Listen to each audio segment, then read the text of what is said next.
નમસ્કાર. આજના virtual training સેશનમાં કંપાસ સર્વેક્ષણ દરમિયાન થતી ત્રુટીઓના નિવારણ વિશે આપણે સમજીશું. કંપાસ સર્વેક્ષણમાં થતી ત્રુટીઓ. કંપાસ સર્વેઇંગ કરવા માટે સૌપ્રથમ કયા કંપાસ વપરાય છે એના વિશે થોડી સમજૂતી મેળવીએ. એક છે પ્રિઝમેટિક કંપાસ, બીજું છે સર્વેક્ષકનો કંપાસ અને ત્રીજો છે ટ્રાન્ઝિટ કંપાસ. કંપાસ સર્વેઇંગ એટલે કે કંપાસ ટ્રાવર્સિંગ કરવા માટે માલારેખણ માટે કંપાસ વાપરવામાં આવે તો તેને કંપાસ માલારેખણ એટલે કે કંપાસ ટ્રાવર્સિંગ કહે છે. કંપાસ સર્વેક્ષણમાં થતી ત્રુટીઓ નીચે મુજબ છે. એક છે ઉપકરણની ત્રુટી, બીજી છે સર્વેક્ષકની ભૂલો, ત્રીજી છે કુદરતી કારણોસર આવતી ત્રુટીઓ. હવે આપણે આ ત્રણેય ત્રુટીઓ વારાફરતી એક પછી એક સમજીશું. સૌપ્રથમ છે ઉપકરણની ત્રુટીઓ. ઉપકરણની ત્રુટીઓ નીચેના કારણોસર આવે છે, જેમાં સૌથી પહેલું કારણ છે કે જ્યારે કંપાસની સોય બરાબર સીધી ન હોય ત્યારે. બીજું છે ખીલી વળી ગઈ હોય, બુઠ્ઠી થઈ ગઈ હોય કે પછી સેન્ટરમાં એટલે કે કેન્દ્રમાં ન હોય ત્યારે આપણું રીડિંગ ખોટું આવે છે. ત્રીજું છે બેલેન્સિંગ વેઇટ યોગ્ય ન હોય ત્યારે. જ્યારે કંપાસનું કેન્દ્રીકરણ સમતલીકરણ કરતા હોય ત્યારે જો કંપાસનું બેલેન્સિંગ વેઇટ પ્રોપર ન હોય તો એના લીધે ખૂબ એરર આવે છે અને આ એરરને આપણે ઉપકરણની ત્રુટીમાં ગણીશું. ત્યારબાદ ચોથી ત્રુટી છે કે ઘોડાની પૂંછનો વાળ સીધો અથવા લંબ ન હોય ત્યારે. ઉપકરણમાં ઘોડાની પૂંછનો વાળ સીધો અથવા લંબ ન હોય તો રીડિંગ લેવામાં ખૂબ ભૂલ આવે છે, એના લીધે એરર સર્જાય છે. 5 નંબર છે દર્શન વેદિકા અને દર્શન વેદિકા ડબ્બીને કાટખૂણે ન હોય ત્યારે.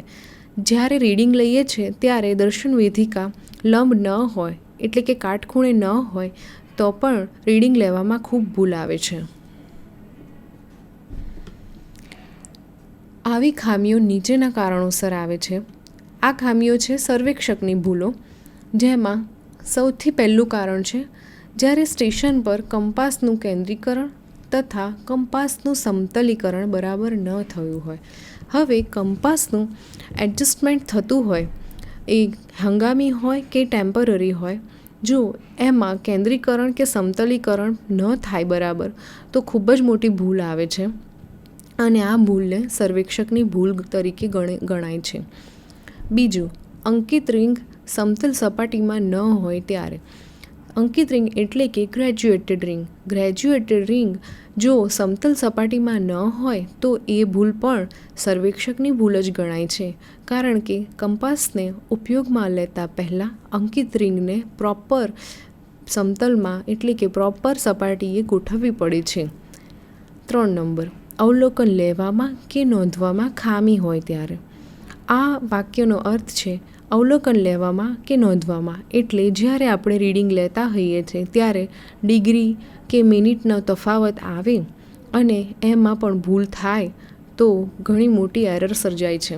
4, અવલોકન પરથી બેરિંગની ખોટી ગણતરી હોય ત્યારે. અવલોકન સાચા લીધા હોય પરંતુ reduced bearing, back bearing, whole circle bearing કે પછી બેક ફોરવર્ડ બેરિંગ, ગમે તે બેરિંગ ખોટા ગણાય ત્યારે અવલોકન પરથી બેરિંગની ગણતરી ખોટી આવે છે અને આ રીતે ભૂલ સર્જાય છે. 5, અવલોકનકાર પાસે ધાતુની પેન, કીચેઇન, ચશ્મા વગેરે હોય ત્યારે. આ મુદ્દાનો મતલબ છે કે જ્યારે અવલોકનકાર પાસે ધાતુની પેન એટલે કે મેટાલિક પેન, કીચેઇન એટલે કે મેટલની વસ્તુ અને ચશ્મા જો ચશ્મા મેટલના હોય ત્યારે. કારણ કે આ બધી વસ્તુઓ મેટલની હોય તો કંપાસની અંદર ચુંબકીય સોયને ઇફેક્ટ કરે છે. આના લીધે મેગ્નેટિક ડેક્લિનેશન, મેગ્નેટિક બેરિંગ વગેરે સર્જાય છે અને ભૂલો આવે છે. નંબર 3, કુદરતી કારણોસર આવતી ત્રુટીઓ.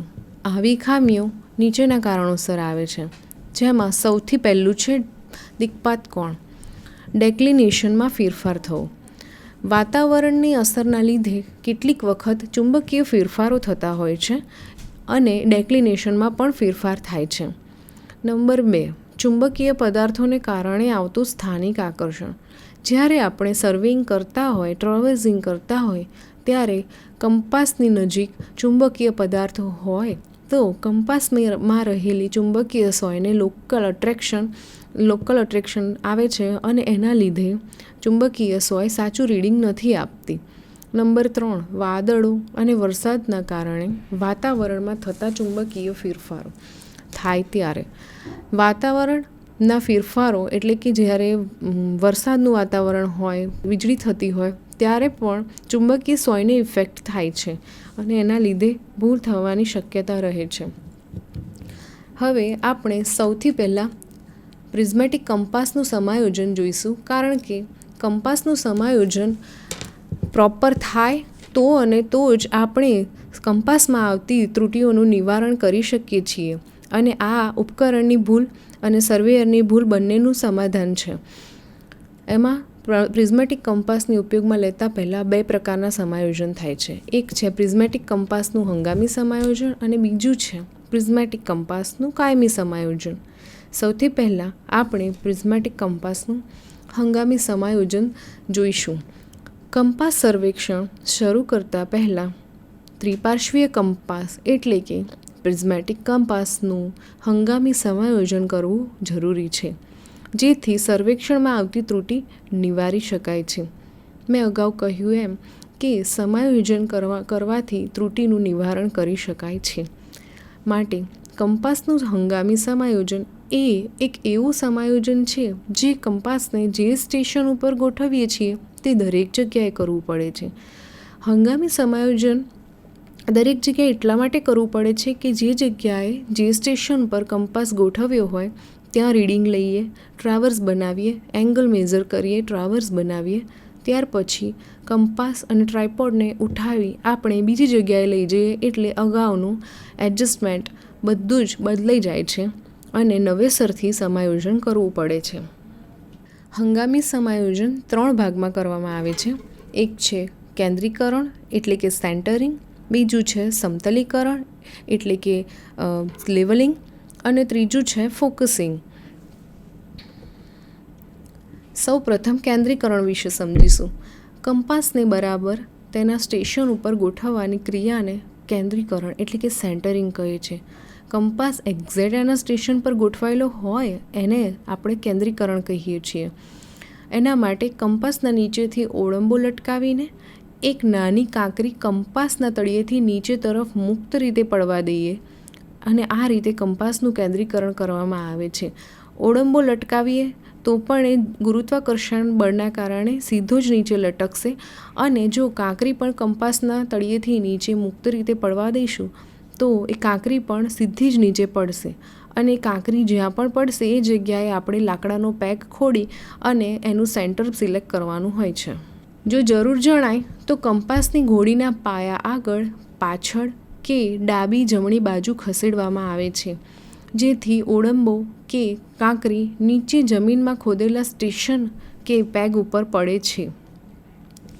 આ રીતે કંપાસનું કેન્દ્રીકરણ કરવામાં આવે છે. એ પૂરું થાય ત્યારબાદ કંપાસનું સમતલીકરણ એટલે કે લેવલિંગ કરવામાં આવે છે અને કેન્દ્રીકરણ થયા પછી ઘોડીના મથાળે રાખેલ બોલ એટલે કે જે સ્ટેન્ડ છે એના માથે રાખેલો બોલ અને સોકેટ એ વ્યવસ્થાને ઢીલી કરવામાં આવે છે, જેથી કંપાસની ડબ્બી ગોઠવેલી હોય એ મુક્ત રીતે હરીફરી શકે.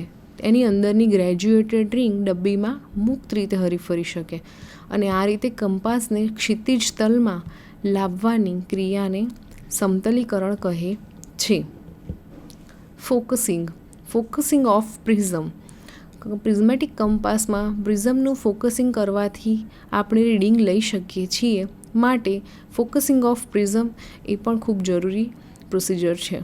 અંકિત રિંગ ઉપરના આંકો ચોખ્ખા દેખાય અને મોટા દેખાય ત્યાં સુધી ફોકસિંગ સ્ટડની મદદથી પ્રિઝમને ઊંચો નીચો કરવામાં આવે છે, જેને ફોકસિંગ કહે છે. પ્રિઝમેટિક કંપાસનું કાયમી સમાયોજન. હવે જ્યારે કંપાસને એક જગ્યાએ કાયમી એનું સમાયોજન કરી અને બધી જગ્યાએ જ્યારે ફેરવવામાં આવે ત્યારે એનું કેન્દ્રીકરણ, લેવલિંગ કે પછી એનું એડજસ્ટમેન્ટ બગડતું નથી. આ રીતે કાયમી સમાયોજન કરવામાં આવે છે અને એના તબક્કા નીચે મુજબ છે. પહેલું છે દર્શન વેદિકાનું સમાયોજન અને બીજું છે ચુંબકીય સોયનું સમાયોજન. દર્શન વેદિકાનું સમાયોજન. કંપાસનું સમતલીકરણ કર્યા પછી તેની દર્શન વેદિકા ઉર્ધ્વ સમતલમાં રહેવી જોઈએ અને આ બાબતની ચકાસણી કરવા માટે કંપાસથી થોડે દૂર એક ઓળંબોળ દોરી વડે લટકાવો અને તેની દોરીને દર્શન વેદિકામાંથી જુઓ. આ રીતે દર્શન વેદિકાનું સમાયોજન કરવામાં આવે છે. દર્શન વેદિકામાં રહેલો તાર અને ઓળંબાની દોરી એકબીજાને સમાંતર હોવા જોઈએ. જો દર્શન વેદિકાનો તાર અને ઓળંબાની દોરી એકાકાર ન થતા હોય તો દર્શન વેદિકાના તળિયેથી એક બાજુએ કાનસથી ઘસો અથવા તો કાગળનું પેકિંગ મૂકો, જેના લીધે દર્શન વેદિકાનો તાર અને ઓળંબાની દોરી એકાકાર થઈ જશે. હવે આપણે ચુંબકીય સોયનું સમાયોજન જોઈશું. ચુંબકીય સોયનું સમાયોજન નીચેની બાબતો માટે કરવું ખૂબ જરૂરી છે. એક છે સંવેદનશીલતા, બીજું છે સોયનું સમતોલન, ત્રીજું છે સોયને ઉર્ધ્વ સમતલમાં સીધી કરવી, ચોથું છે સોયને હોરિઝોન્ટલ પ્લેનમાં સીધી કરવી, છઠ્ઠું છે કિલકનું સમાયોજન.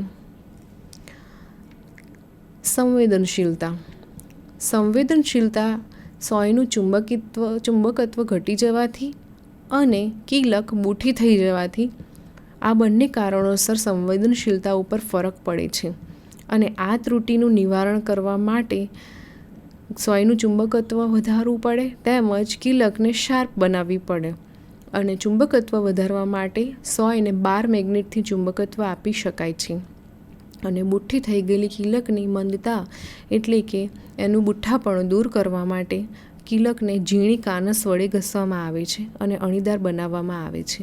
આ રીતે સંવેદનશીલતાની ત્રુટિનું નિવારણ કરી શકાય છે. સોયનું સમતોલન. કંપાસનું લેવલિંગ કરી સોયને તેના કિલક ઉપર નીચી લાવવી. આ વખતે સોય હોરિઝોન્ટલ પ્લેનમાં રહેવી જોઈએ, એટલે કે આડી રહેવી જોઈએ, આડી ધારે રહેવી જોઈએ. જો સોય હોરિઝોન્ટલ પ્લેનમાં ન રહે તો સોયને બહાર કાઢી એના પરના કાઉન્ટર વેઇટને ખસેડી સમતોલન કરવું જોઈએ.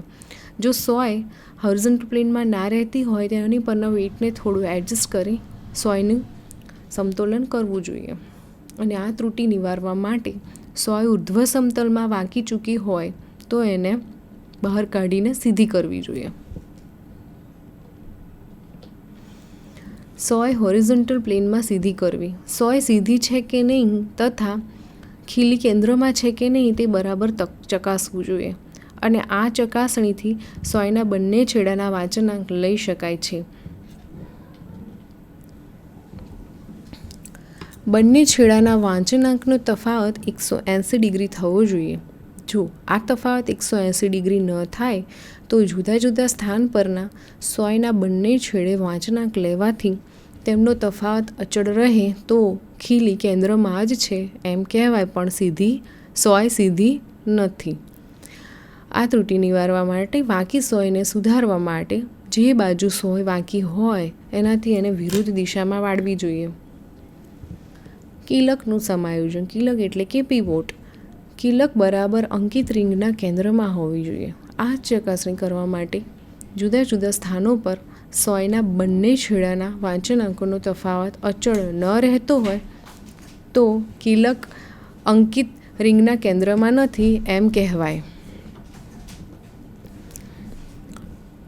અને આ ખામી દૂર કરવા માટે એટલે કે આ ત્રુટિ નિવારવા માટે સોયને કિલક પરથી ઉપાડી લઈ કિલકને પકડ વડે એવી રીતે વાળો જેથી તે અંકિત રિંગના કેન્દ્રમાં આવે.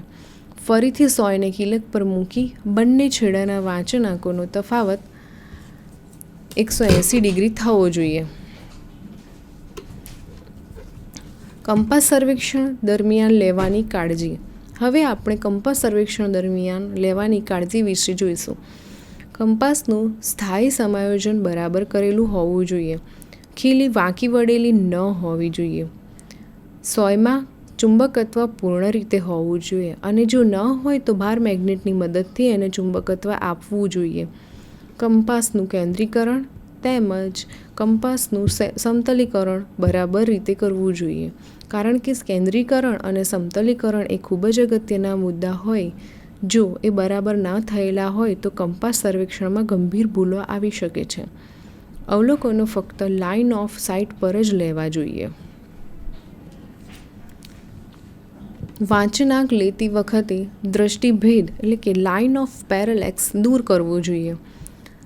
5. જ્યારે કંપાસને એક સ્થાન પરથી બીજા સ્થાન ઉપર ખસેડવામાં આવે ત્યારે દર્શન વિધિકાને ડાબલીના કાચ ઉપર ઢાળી દેવી જોઈએ, જેથી કિલકને એટલે કે પીવોટને નકામો ઘસારો ન પડે. 6.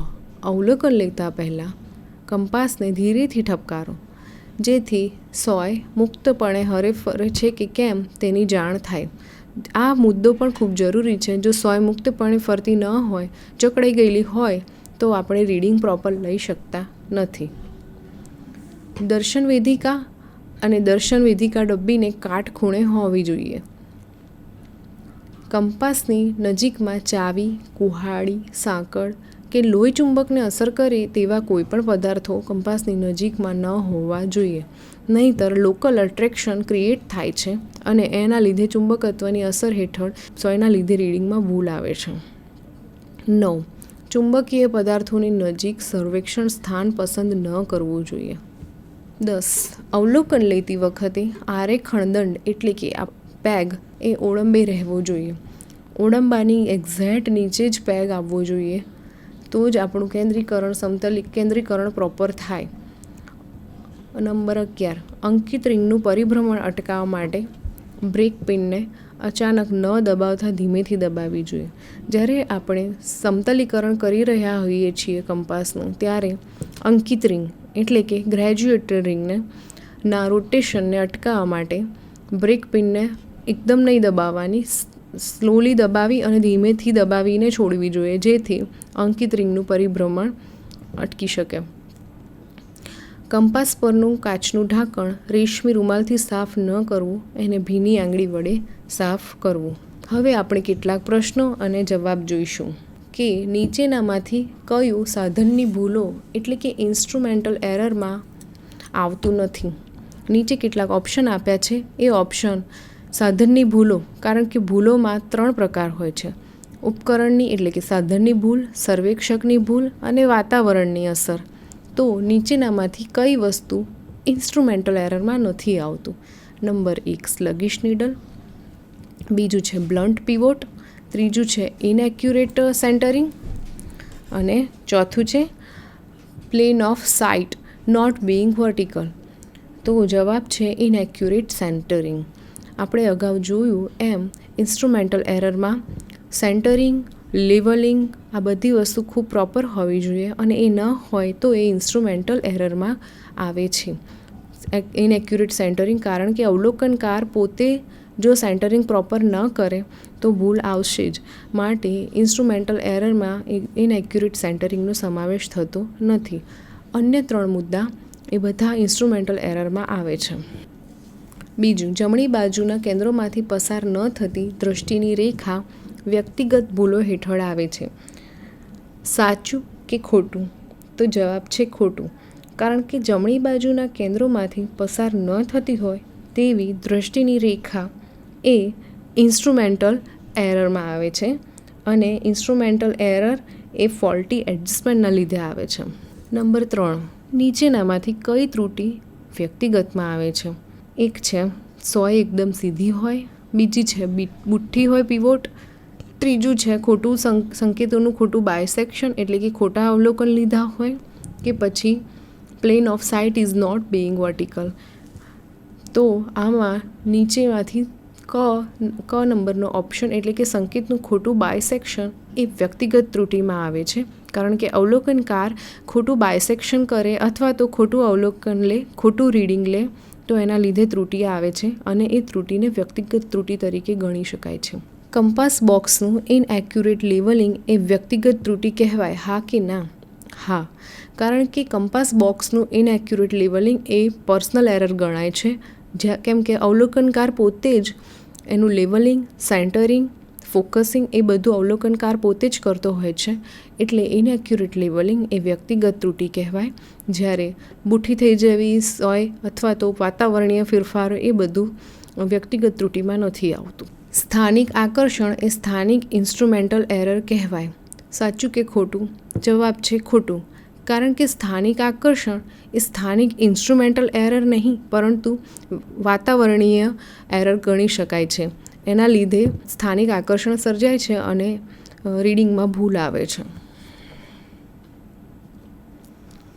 નીચેનામાંથી કઈ નેચરલ એરર નથી? છે પ્રશ્નનો જવાબમાં ઓપ્શન છે વળેલું પીવોટ, 2 વાતાવરણના ફેરફાર, લોકલ આકર્ષણ, ડેક્લિનેશનની વિવિધતા. તો આમાંથી નેચરલ એરર એ આવશે ડેક્લિનેશનની વિવિધતા, કારણ કે એ નેચરલ એરર નથી. ડેક્લિનેશનની વિવિધતા એ ઇન્સ્ટ્રુમેન્ટલ એરર છે, એ નેચરલ એરર નથી. લોકલ અટ્રેક્શન એ નેચરલ એરરમાં આવે. ડેક્લિનેશનમાં વિવિધતા, વાતાવરણમાં વાદળા, વાવાઝોડા જેવી સ્થિતિ અને ચુંબકત્વમાં ફેરફાર થાય, બધું નેચરલ એરરમાં આવે. ડેક્લિનેશનની વિવિધતા એ કંપાસની કુદરતી ત્રુટિ છે. સાચું કે ખોટું? જવાબ છે સાચું. અસંતુલિત વજન એ કંપાસ સર્વેક્ષણની સાધનની ત્રુટિ કહેવાય, હા કે ના? જવાબ છે હા, કારણ કે અસંતુલિત વજન ઇમ્પ્રોપર વેઇટ એ કંપાસ સર્વેક્ષણની ઇન્સ્ટ્રુમેન્ટલ એરર કહેવાય અને એ સાચું આન્સર છે. ચુંબકત્વના લીધે અનિયમિત બદલાવ એ કઈ ત્રુટિ છે? તો ચુંબકત્વના લીધે એટલે કે મેગ્નેટિક લોકલ એટ્રેક્શનના લીધે ઇરેગ્યુલર સ્થિતિ સર્જાય, અનિયમિત બદલાવ સર્જાય, એ error due to natural cause એટલે કે કુદરતી કારણોસર આવતી ત્રુટિને ગણી શકાય છે. આજના આપણા ટૉપિકમાં આપણે કંપાસ સર્વેક્ષણમાં આવતી ત્રુટિઓ અને એ ત્રુટિઓના નિવારણ વિશે તેમજ કંપાસનું હંગામી અને કાયમી સમાયોજન વિશે શીખ્યા. આશા રાખું છું કે તમને આ માહિતી કંપાસ સર્વેક્ષણમાં આવતી ત્રુટિઓના નિવારણ માટે ખૂબ જ ઉપયોગી થશે. Thank you.